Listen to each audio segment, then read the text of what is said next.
It's been too long since anyone has seen Jack and Lily Sullivan. Too long since there was a real update. No new leads. No breakthroughs. Just silence. The kind of silence that feels unnatural. Like something's being buried. Or worse, forgotten. Watch the available footage, the explanation video. Read the headlines. Listen to each other tell the story over and over, trying to make sense of it all. Trying to feel like we're helping, somehow. This isn't just a case. It's two children. Two lives that vanished without a sound. We won't stop. Because even when the system slows down, even when official channels go quiet, there are still people watching. Still people who care. Still people are hoping. Not for headlines, not for closure, but for a chance. Even the smallest one that Jack and Lily come home. So we keep talking. We keep sharing. We keep showing up, because that's what they deserve. A life, a justice, and human right. The tapes. The investigation into Lily and Jack Sullivan's disappearance has faced constant criticism. From the very beginning, the RCMP has been accused of moving too slowly, saying too little, and, perhaps worst of all, overlooking too much. People have questioned their choices. Why scale back the search so quickly? Why not release more details? Why hasn't there been a single public suspect? To many, it feels like the case has gone cold, not because it should, but because someone let it. But then came something unexpected. A few pieces of dispatch audio, quietly recorded in those early hours, started to surface. Leaked or reconstructed, we may never know for sure, but what they reveal is striking. Because behind the silence, there may have been a strategy. Behind the calm, suspicion. And for rare times, we're hearing what the RCMP might have been thinking. Not in front of a camera, but over the radio, when they thought no one was listening. Time is everything in a missing child case. The moment a child disappears, the clock becomes your enemy. Every second that passes makes recovery less likely. So when the mother Lily and Jack told police that the last time she heard them was around 8 a.m. on the morning of May 2nd, you would expect the 911 call to follow almost immediately. But it didn't. That call didn't come until nearly 10:30 or 11 a.m., a delay of 2 to 3 full hours. In any disappearance, that's not a small oversight. That's a red flag. In law enforcement, this kind of delay has a name. It's called the dead window. The period where decisive action can mean the difference between life and death. Between getting a child back or losing them forever. Most missing children who are found safe are located within the first 3 hours. That's what makes this gap so critical and so suspicious. What were the adults in that house doing during that time? Searching? Hesitating? Hiding something? That's a question RCMP seemed to ask themselves early on. Because, almost immediately, the dispatch audio reveals something chilling. Just make sure mom stays close to the house there in case they happen to sneak out and get back into the house. This wasn't a random comment. It was one of the very first directives issued by police on scene. It came before full search teams were even mobilized. It wasn't about logistics. It was about containment. And that changes the tone of the entire operation. It suggests that RCMP didn't view this as a typical missing persons call. They were treating it as potentially criminal from the start. She has no phone reception, but she does have photo of the two kids. The 6-year-old is the girl, I believe, and she's wearing pink. The 4-year-old is wearing some blue dinosaur boots. So, yeah, I think that's all we kind of have right now. You can hear it in their voices. The officers were calm, professional, but not urgent. There was no frantic energy, no wide-eyed rush to flood the woods with boots and dogs. Instead, their tone was clipped, measured, focused, not on the forest, but on the people inside the house. That's a deliberate shift in posture. It's the kind of behavior you see when police suspect that the call they just received may not be the whole truth. And it's worth noting the dispatch doesn't specify who called 911, but based on the officer's immediate actions, we can reasonably infer that the call came from someone inside the home, likely a parent or partner. And yet, RCMP moved quickly to limit that person's mobility, rather than rely on their account. That's not standard protocol for a wandering child case. That's investigative instinct kicking in. So let's ask what they couldn't say on the record. Why did they tell officers to keep the mother in place so early? What were they seeing, or not seeing, that made them think she shouldn't leave? Did her story not add up? Did something about the scene feel off? We don't know. Not yet. But what we do know is this: from the very first moment, RCMP suspected that this case didn't start when they got the call. It started hours before. And someone inside that home might know exactly how.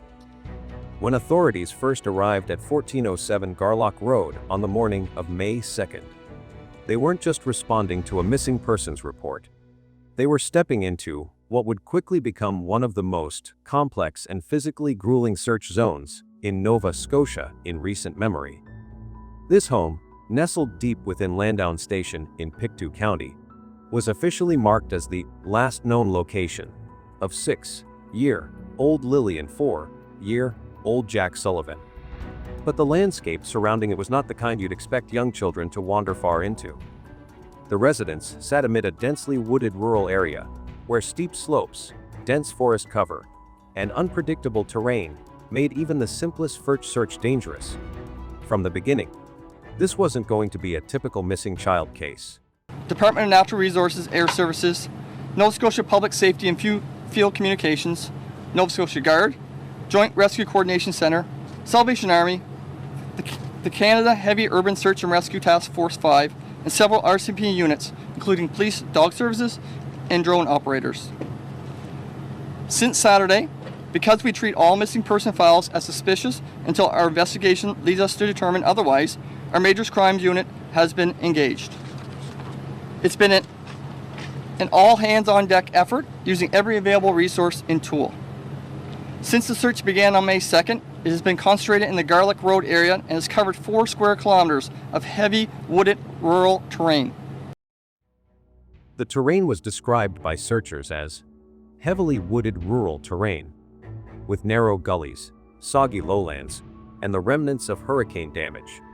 Fallen trees from Hurricane Fiona years prior, known as deadfalls, blocked trails and slowed movement to a crawl.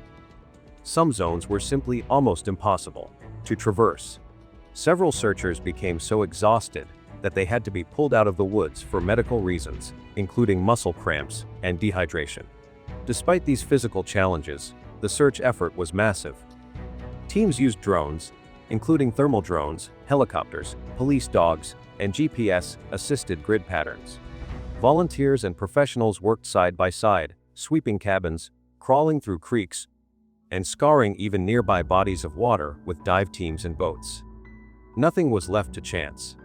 Trail cameras were also located and reviewed, with authorities reaching out to owners for any possible footage. Multiple high-interest areas were targeted. A cabin located just 1 house over from the Sullivan property was cleared. Another SUV was spotted near a cabin by a lake, with people seen walking toward it. This too was followed up on.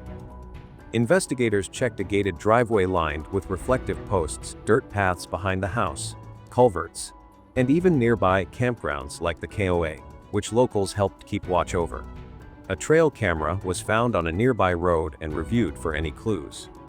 To avoid overlapping air traffic, ground and aerial units coordinated tightly. Drone pilots agreed to stay on the east side of the property, while helicopter crews hovered over other sectors. One team radioed. So just for deconfliction, I'll just stay on the east side of the road if you're going to stay on the west side of the road and work the backyards and over top of the residents.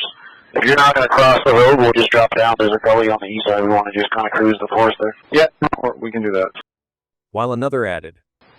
Yeah, no, you guys do your thing, and we're just going to work all these heavily wooded areas out here where you guys can't reach.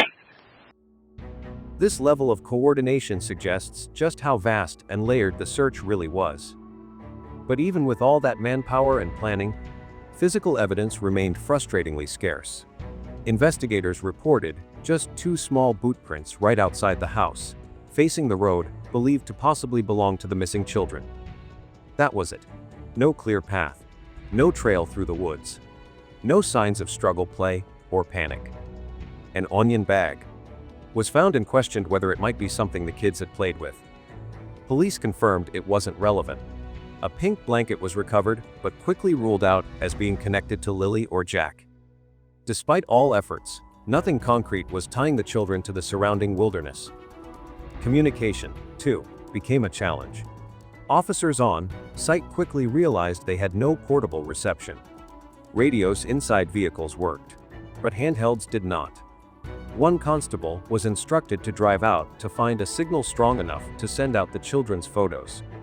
On top of that, the TMR's trunked mobile radio system suffered from technical issues in the command trailer. A faulty connector forced dispatchers to call in a public safety communications team.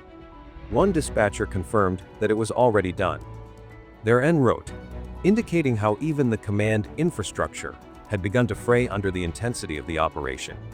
In the end, what police found, or rather, what they didn't find, painted a chilling picture.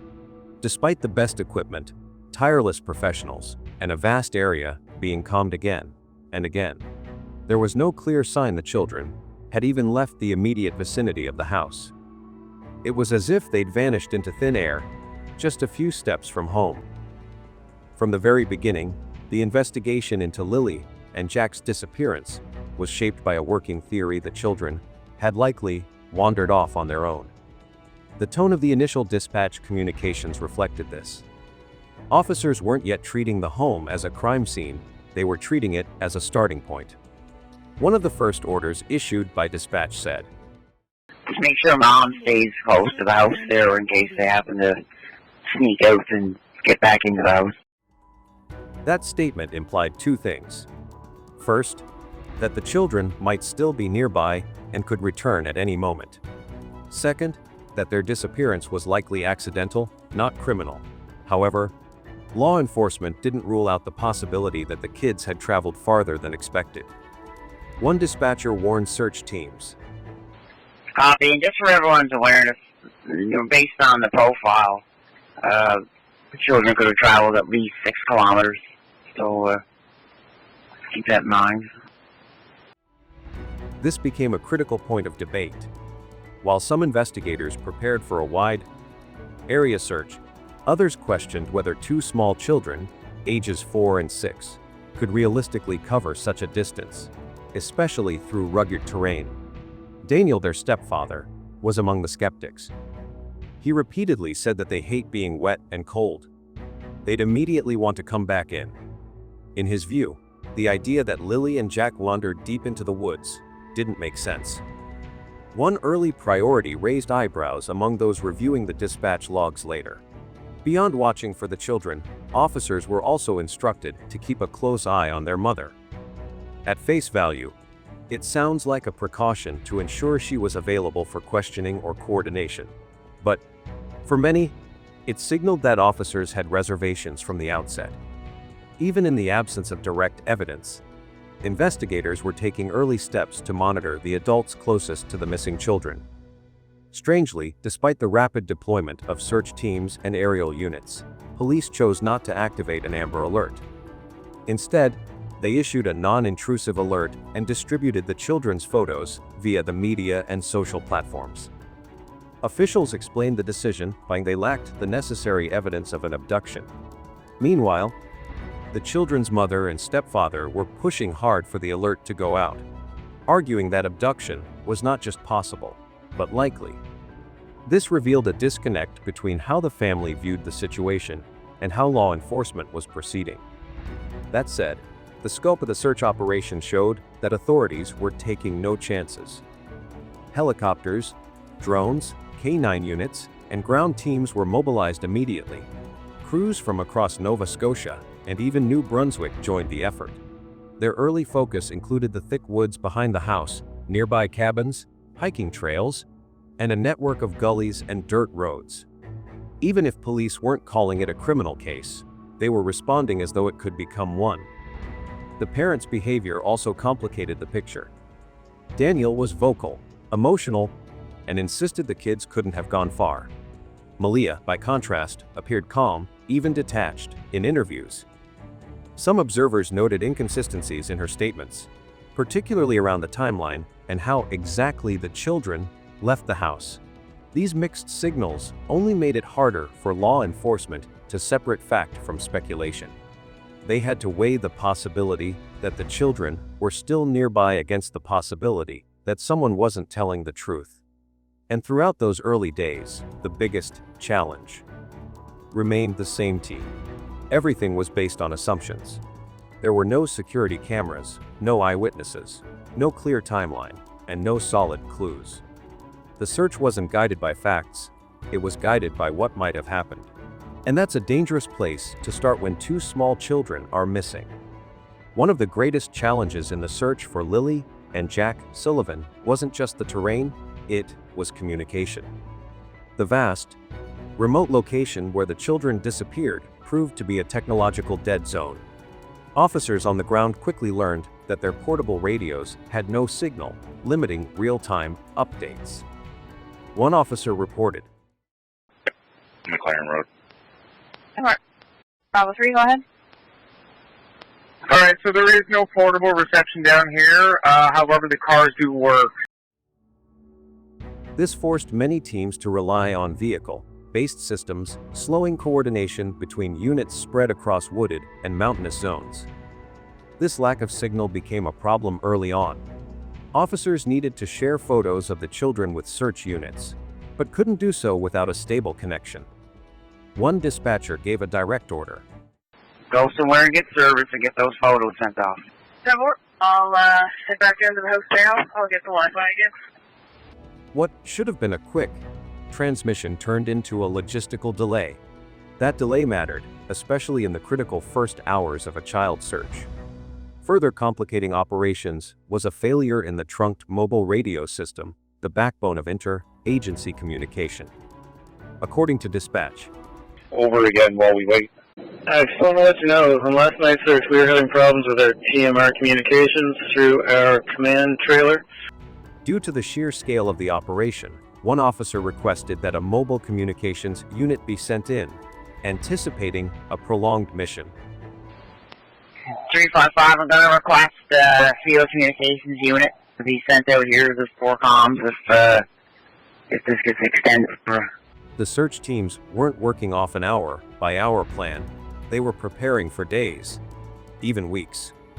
Across the board, radio channels served as live feeds, allowing ground and air units to share what they were seeing in real time.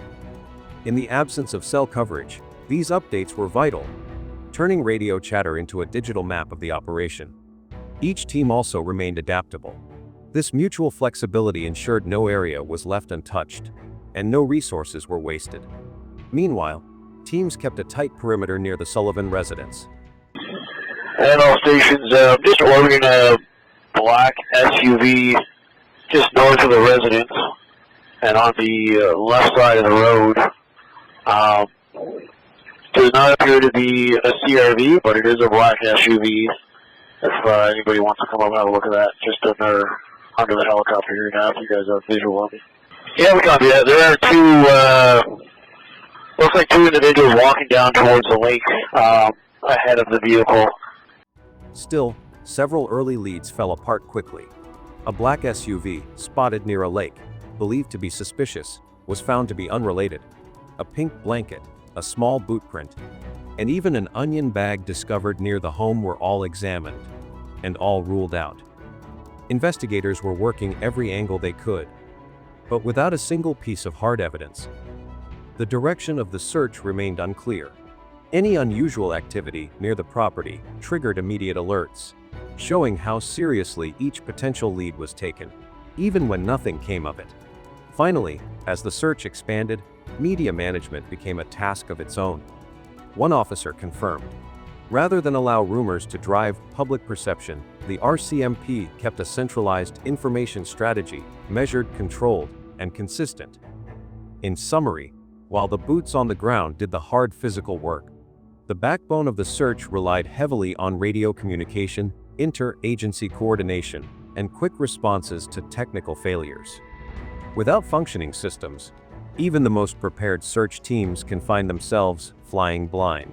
By May 7th, it had been 6 full days since 6-year-old Lily and 4-year-old Jack Sullivan vanished. Despite one of the most extensive search operations in Nova Scotia's recent history, complete with helicopters, drones, search dogs, and hundreds of volunteers, police had to deliver a sobering update. RCMP officers continued with the missing person investigation, speaking with family and community members to gather tips and other information that could help locate the children. We have not received any confirmed reports of sightings. Not a single verified clue. No eyewitness accounts. No physical evidence to prove the children had even left the area surrounding their home. After nearly a week of exhaustive searching, the RCMP had to face the unthinkable. At a press conference on May 7th, Staff Sergeant Curtis McKinnon made it official that the active search efforts will be scaled back. The transition marked a major shift from a full-force, round-the-clock rescue operation to a more selective, calculated effort. Search teams would no longer be combing the wilderness mile by mile. Instead, they would begin focusing on revisiting specific areas they had already searched based on conditions and emerging data. As McKinnon explained that they would go back to areas that we felt we might need to relook at. With better weather and changing terrain, certain clues may become visible that were previously hidden by rain, brush, or mud. But this rechecking also hinted at something darker. If the children had been there, rescuers believed they would have been found by now. When asked directly about the chances that Lily and Jack might still be alive, RCMP didn't sugarcoat the response. No, based on the experts and the review of the facts, the inclement weather, the time frames, and their age, the likelihood that they're alive right now is very low. Okay. It wasn't said lightly. Their reasoning was based on multiple factors: the children's young age, the freezing temperatures and wet conditions, the rugged and unforgiving landscape, and the complete absence of any signs of survival. The longer the silence dragged on, the more impossible survival seemed. Meanwhile, the physical and emotional toll on the search teams was becoming impossible to ignore. Amy Hansen, the ground search commander, said that we are exhausting people and we're starting to see more injuries coming back the last couple of days, and it's just... Volunteers were suffering muscle cramps, dehydration, and sheer fatigue. Some had to be carried out of the forest. It was clear the forest could not sustain the same level of effort for much longer. That same day, police confirmed that many of the volunteer teams would be pulled from the field. From this point on, the local RCMP would handle any further searching, but only in response to specific leads or focused investigative directions. The mass-scale, blind area searches were effectively over.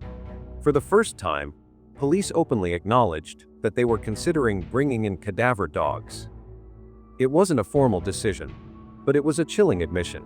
The language had shifted from rescue to recovery. Hope was fading fast. Going forward, all future searches would be based solely on credible information.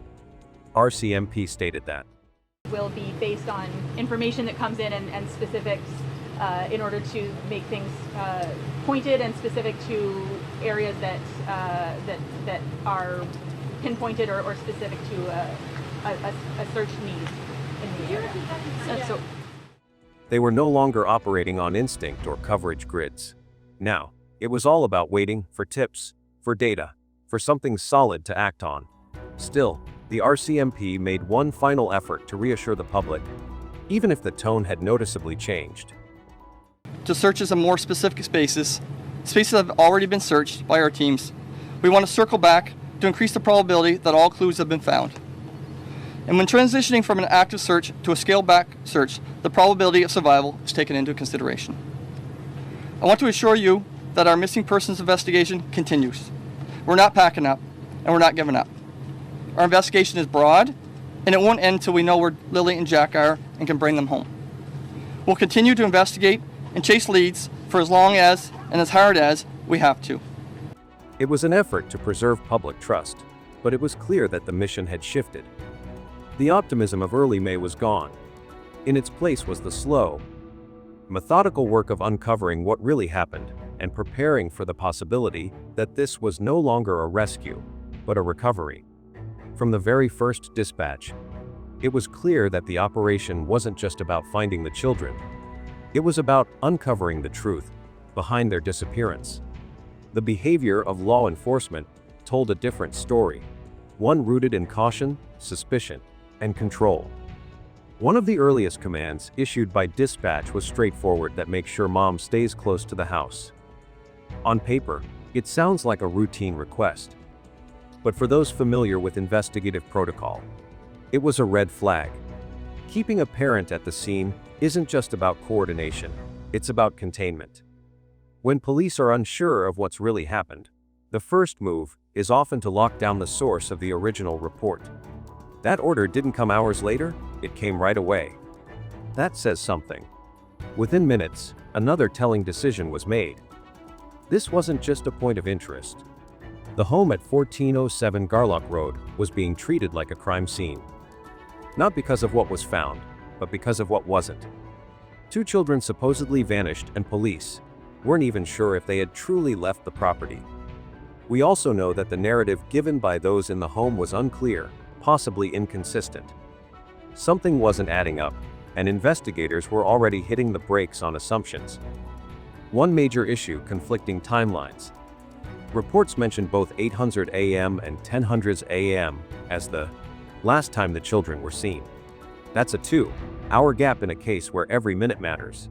When such discrepancies emerge in the opening hours of an investigation, suspicion naturally follows. And then came the overwhelming response, almost too overwhelming: helicopters, drones, K-9 units, ground teams from multiple jurisdictions, a public safety communications unit. All within hours of the call. This wasn't the protocol for a couple of kids who might have wandered into the woods. It was the kindly reserved for something bigger, something that might involve foul play. By the next day, it was official. In a media briefing, RCMP confirmed that since Saturday, Major Crimes Unit has been engaged. They didn't wait. They didn't see how things unfold. Within 24 hours, they had brought in the heavy hitters. Not because they had proof of a crime, but because they suspected one. And yet, despite the urgency, police were operating off assumptions. No witness saw the kids leave. No door was reported heard or seen opening. No camera footage. Not even clear descriptions of what the kids were wearing, just guesses based on which items were missing from the house. In short, police had no verifiable evidence that Lily or Jack had ever exited the home. That alone was enough to cast doubt on every version of the story provided. The search strategy reflected this uncertainty. Early efforts were concentrated tightly around the property. They weren't chasing trails deep into the forest. They were circling back to the source, again and again. And then there was the silence. No Amber Alert. Just a non-intrusive alert. And carefully worded press releases. RCMP didn't flood the airwaves. They didn't whip the public into panic. They controlled the narrative, because behind the scenes, they were still trying to understand what kind of case they really had. The New Brunswick attempted abduction. In early spring, a chilling incident unfolded in Brunswick. A suspected child abduction that was quickly intercepted before the child could be taken far. Law enforcement responded within minutes, secured the area, and, most notably, began questioning those closest to the scene almost immediately. Though the child was found safe, the case raised difficult questions about intent, access, and trust. At first glance, it seemed like an isolated event. But when you hold it up next to the disappearance of Lily and Jack Sullivan in Pictou County, disturbing parallels begin to surface. Both involved young children, vanished from or near their own homes. Both triggered large-scale responses. And in both, police behavior suggested that, from the very beginning, they were considering more than just a simple case of kids wandering off. On April 21, 2025, at approximately 5:15 p.m., an attempted abduction took place in the quiet, rural area of Henderson Settlement, located along Route 710 in New Brunswick, Canada. The victim was a child riding their bike alone along the road when two adults in a vehicle approached and attempted to lure the child by offering candy. Fortunately, the child had the presence of mind to run to a neighbor's house for help, escaping what could have been a far more tragic outcome. The vehicle used in the attempt was described as a black, four-door Subaru, possibly an Outback model. It had tinted windows, a sunroof, and visible rust on the front passenger side bumper. Despite the specific description, no license plate information was captured, raising the possibility that it may have been removed, concealed, or replaced with false plates. The setting, an isolated provincial road with sparse residential presence, likely contributed to the suspect's ability to act quickly and disappear without a trace. The driver was described as a woman with light-colored, shoulder-length curly hair. No information was available regarding her clothing or height. The passenger was a man estimated to be in his early to mid-30s, with a muscular build, curly hair, and a goatee without a mustache. At the time, he was seen wearing blue sunglasses and a green t-shirt with yellow details. A composite sketch of the male passenger was released publicly by the RCMP, indicating the seriousness with which law enforcement is treating the incident. The New Brunswick RCMP responded swiftly by releasing the suspect sketch and appealing to the public for assistance. They urged anyone who recognized the individuals or the vehicle to contact Sussex RCMP. The publication of the sketch, along with detailed descriptions of both suspects and their car, strongly suggests that police consider this more than a misunderstanding or isolated encounter. It's being treated as a targeted, organized attempt to abduct a child. One particularly disturbing aspect of this case is the apparent coordination between the two suspects. The woman appears to have played the role of bait, attempting to build trust or lower the child's guard by offering candy, while the man remained ready to act. This type of coordinated approach points to a duo operating with a clear plan, not a spontaneous or opportunistic event. Although no direct link has been confirmed to other cases, the tactics and suspect dynamics in this incident bear an unsettling resemblance to another attempted abduction in the same province just a month later. That incident, involving multiple suspects and another remote location, adds weight to the possibility that a mobile, organized group may be targeting children across eastern Canada. In the absence of concrete leads, such as license plates or known identities, the New Brunswick RCMP continues to rely heavily on public vigilance and information. While no child was taken that day, the nature of the attempt and how close it came has left an indelible mark on a quiet community and raised urgent questions about predator activity in rural areas. The similarities. When you plot both incidents on a map, April's attempted abduction in Henderson Settlement, New Brunswick, and the Sullivan children's disappearance in Pictou County, Nova Scotia, you'll notice something chilling. These two scenes of crime are only a 4-hour drive apart, connected by collector highways that snake quietly through Canada's rural east, almost tailor-made for someone trying to move fast and disappear even faster. Both locations are isolated, heavily wooded, and lightly populated. In the case of the Sullivan children, they vanished from Gairloch Road, an unmonitored, rural stretch surrounded by thick trees and almost no public infrastructure. Likewise, the child targeted in New Brunswick had been riding a bike on Route 710, a similarly desolate road in the Henderson settlement. No CCTV, no witnesses, no cell coverage in many parts. Both are places where you could stop a car, grab a child, and be gone before anyone even notices. There's something else. These aren't just random country roads. They're positioned along secondary roads that connect directly to major highways. That matters. It means someone with a plan could enter quietly, strike, and merge onto a main highway within minutes, crossing into another jurisdiction before an Amber Alert even gets drafted. In the Sullivan case, RCMP made a public appeal for dash cam and trail cam footage spanning April 28 to May 2, specifically asking for footage along Gerlach Road, suggesting it may have been a corridor of interest. And in both investigations, a dark-colored SUV was reported in New Brunswick, a black Subaru Outback with tinted windows and rust on the bumper. In Nova Scotia, early dispatch audio flagged a suspicious black vehicle near the scene. Whether or not it's the same car, the pattern of mobility is unmistakable. Both scenes are prime targets for a predator who understands terrain, who chooses isolation, who relies on time gaps between action and reaction. If someone is traveling across eastern provinces looking for opportunities, these roads, these places, they offer exactly what a hunter needs: quick access, low visibility, and a way out. And that, right there, may be the most dangerous detail of all. Beside the location and timeline, and look at the psychology behind both acts, a disturbing pattern emerges. Let's begin with victim selection. In both cases, the children targeted were very young, preschool to early elementary school age. In New Brunswick, the child approached while riding a bicycle was clearly small and vulnerable.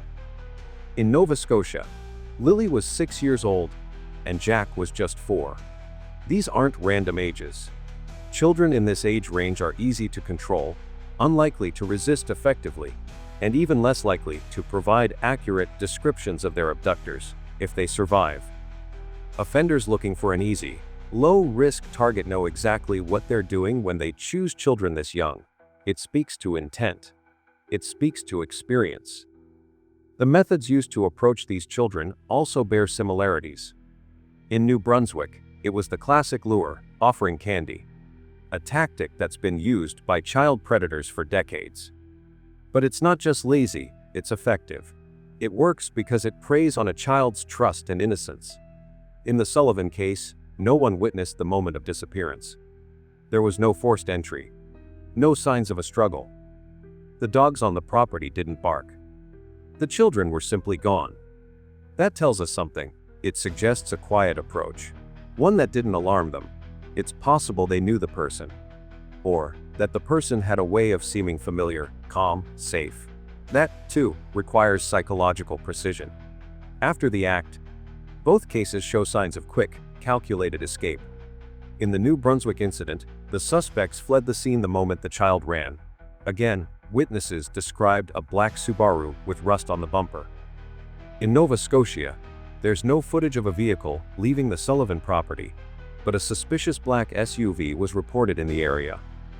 In both cases, the time between the incident and the initial search allowed ample opportunity for someone to get far out of the area, especially in rural regions with limited surveillance and open roadways. Another unsettling parallel is the potential use of a female accomplice. In New Brunswick, the woman was the one who approached the child. She spoke both English and French, without an accent, likely trying to seem trustworthy, local, and non-threatening. She was driving the vehicle. She played the role of the safe adult. In the Sullivan case, there's no direct eyewitness report of a female stranger. But that may not mean she wasn't there. In fact, AI, enhanced analysis of video footage, and still images captured from a distance identified the presence of an unknown woman near the Gerlach area around the time of the disappearance. Her identity remains unconfirmed. She was never located, and no public alert was issued. If we apply the same model as in New Brunswick, it's possible a woman was involved in making initial contact. There were no screams, no signs of panic. The children didn't seem to have run. That kind of compliance is often achieved through familiarity or manipulation, and women are statistically more likely to be used in child luring scenarios for that exact reason. Both incidents also point to a high level of planning. These weren't chaotic, disorganized crimes. Both occurred in remote areas, far from surveillance cameras and away from public view. In the Sullivan case, there were inconsistencies in parental accounts. No one could clearly say what the children were wearing. No external witness could confirm the last time they were seen alive. Those gaps raise questions. Were those details genuinely forgotten or deliberately obscured? Was there time to clean up or stage the scene? One theory worth considering is that we're dealing with a mobile predator. someone, or more than one person, traveling between provinces, targeting isolated communities where children are less protected and neighborhoods are less suspicious. A black SUV. A couple. A pattern of fast action, no trace, and calculated silence. It wouldn't be the first time a serial predator used interprovincial routes to avoid detection. Finally, the most important parallel may be in the motive, or lack thereof. Nothing was stolen.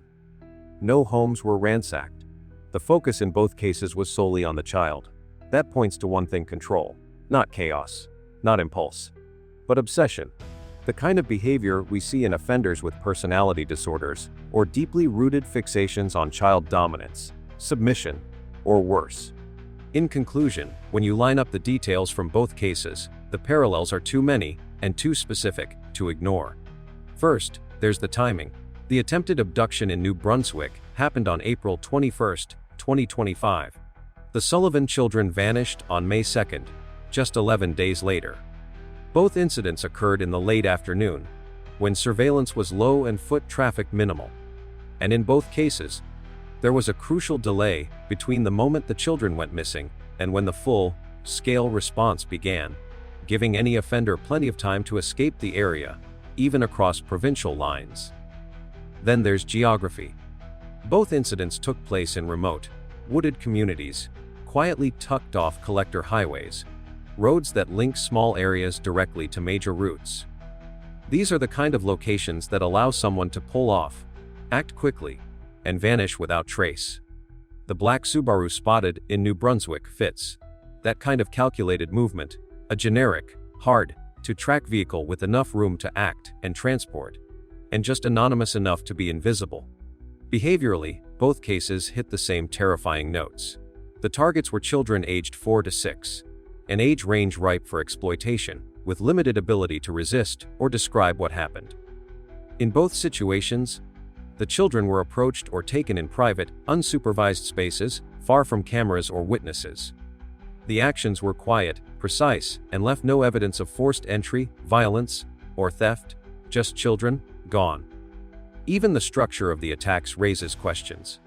Both cases suggest the presence of two offenders, potentially a male and a female. In New Brunswick, the woman made the initial contact. In Sullivan's case, the method of disappearance was so clean it suggests a similar psychological tactic, someone who could gain trust, lower defenses, and guide a child out silently. That points to experience, possibly teamwork. And then there's RCMP's behavior. In the Sullivan case, investigators requested footage as far back as April 28, 4 days before the children were even reported missing. Why? Because they're likely considering a wider timeline, and maybe a wider operation. They haven't said it out loud, but the timeline overlaps exactly with the aftermath of the New Brunswick case. If the same individuals are responsible, then the pattern is chilling. A first attempt that failed when the child fled. Then, a second, more refined attack, quiet, controlled, and still unresolved. A predator, or predators, who are adapting as they go. But if the two cases aren't related, if we're dealing with two separate actors, both targeting young children in rural eastern Canada within 2 weeks, then something even more frightening is happening. It means these aren't isolated incidents. It means multiple offenders may be operating in the same territory, at the same time, using eerily similar methods. Either way, the public and the RCMP should be on high alert. Because when children vanish this cleanly, this quietly, and no one is caught, something is happening. And it won't stop here. Update and announcement. For the official investigation update, the Nova Scotia RCMP has confirmed that the disappearance of Lily and Jack Sullivan is being treated as a high-priority missing persons investigation. Authorities have emphasized that this is not a routine case. It is an intensive, highly coordinated effort involving a wide range of specialized teams and resources. The goal is simple but critical: to uncover what happened to the two young children and to bring them home. More than 11 RCMP units from across Nova Scotia are currently involved in the investigation. These include the Northeast Nova RCMP Major Crime Unit, Pictou County District RCMP, and Digital Forensic Services. Teams with specific expertise have also been brought in, such as the Truth Verification Section, which oversees polygraph testing, as well as the Police Dog Services, Underwater Recovery Team, Behavioral Sciences Group, Criminal Analysis Service, and the Legal Application Support Team. But this isn't just a local operation. National and interprovincial partners are also working closely with Nova Scotia RCMP. These include the National Centre for Missing Persons and the Canadian Centre for Child Protection. Additional support is being provided by provincial and municipal police departments from other areas of Nova Scotia and even other parts of Canada. This level of collaboration reflects the seriousness with which investigators are approaching the case. Every tool is on the table. Every scenario is being considered. And according to police, every piece of information is being carefully reviewed, prioritized, and acted upon. The investigation is ongoing and growing deeper by the day. Since the disappearance of Lily and Jack Sullivan, the Nova Scotia RCMP has launched an extensive and methodical investigation. Their work has included interviews, forensic analysis, large-scale searches, and the collection of digital and physical evidence, all in an effort to uncover the truth. One of the earliest steps involved interviewing individuals connected to the case. To date, 54 people have been formally interviewed by investigators. Among those, some have undergone polygraph tests. The RCMP has declined to disclose how many tests were administered, who took them, or what the results were, citing the need to protect the integrity of the investigation and the anonymity of those involved. However, CTV policing expert Chris Lewis noted that polygraph tests are not typically used on bystanders or low-level witnesses. Instead, they are reserved for individuals police suspect may be involved or withholding information. Alongside witness interviews, RCMP have processed a significant volume of digital evidence. To date, they've received 488 tips from the public, many of which have been reviewed and followed up on. Investigators have also collected hundreds of video surveillance, particularly from Gairloch Road between 12:05 p.m. on April 28 and 12:00 p.m. on May 2, the critical window surrounding the children's disappearance. In fact, the RCMP issued a public appeal for additional footage on May 28, encouraging anyone who may have passed through the area to come forward. To support these efforts, RCMP obtained numerous judicial authorizations allowing them to seize and examine potential evidence. This has included documents, digital devices, and other materials thought to be relevant to the investigation. Physical searches have also played a major role. The property from which the children went missing has been thoroughly searched, from the house itself to the surrounding land, outbuildings, septic systems, wells, mine shafts, and underground culverts. Ground and air searches began almost immediately after the children were reported missing, and were later followed by additional search operations on May 8, 9, 17, 18, 31, and June 1. The most recent operation involved 78 trained searchers who focused on the Gairloch Road area and a nearby pipeline, where a boot print had previously been found. Despite these exhaustive efforts, RCMP say no new search areas have been identified so far. Still, they continue to pursue every lead and examine every piece of information with the goal of locating Lily and Jack and understanding what happened to them. From the outset, while no suspects have been publicly named and no individual has been labeled a person of interest, the case remains classified as suspicious until proven otherwise. Authorities continue to emphasize that they are leaving no possibility off the table. Though they've remained tight-lipped about the specifics, the RCMP's use of polygraph testing and deployment of advanced investigative units, such as behavioral science experts and digital forensics teams, suggests that certain individuals may be under internal scrutiny. These are not routine steps. They reflect a focused effort to verify information and eliminate deception during interviews. In a formal statement, Staff Sergeant Rob McCammon underscored the agency's commitment to a broad and flexible investigative strategy.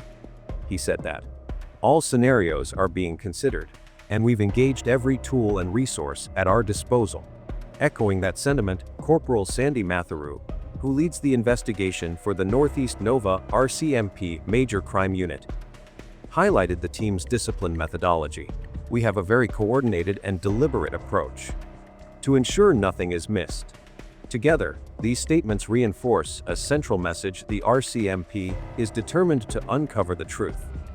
No matter how long it takes or where the evidence may lead, every theory is on the table. Every detail is being examined.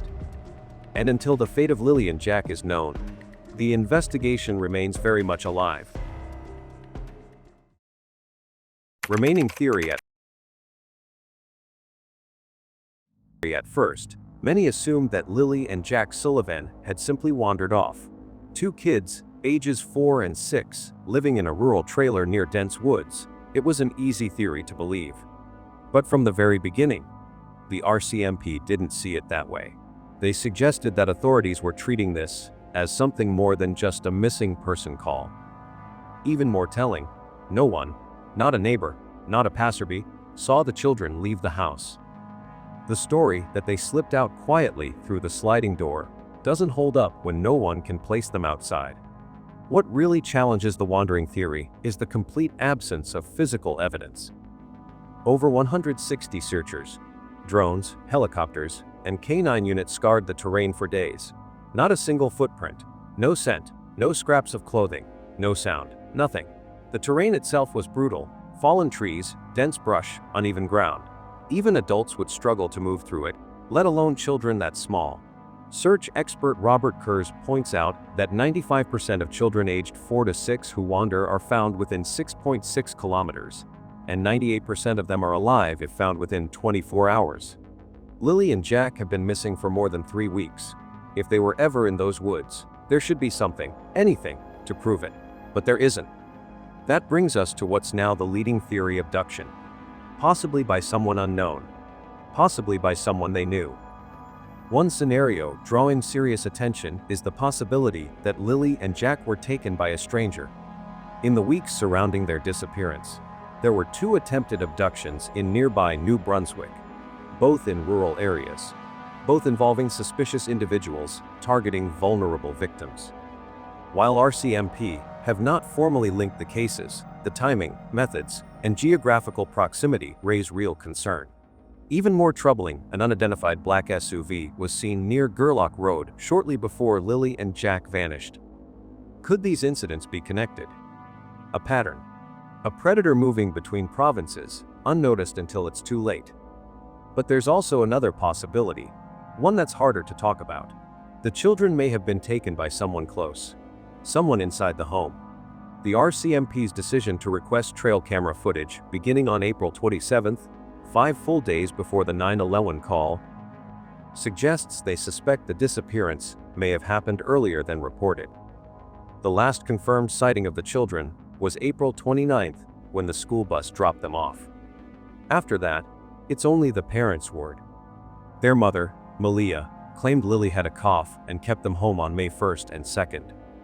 But if the kids were already missing before that, then everything else falls apart. Daniel Martel, the mother's partner, said he spent 2 hours driving the back roads looking for the kids. But his boots were clean. No one saw him on camera. K9 units didn't pick up any scent on those roads. These are details that raise more questions than they answer. And there's another detail: Daniel's mother reportedly lives in an RV nearby, with pets. What did she see? Was she questioned?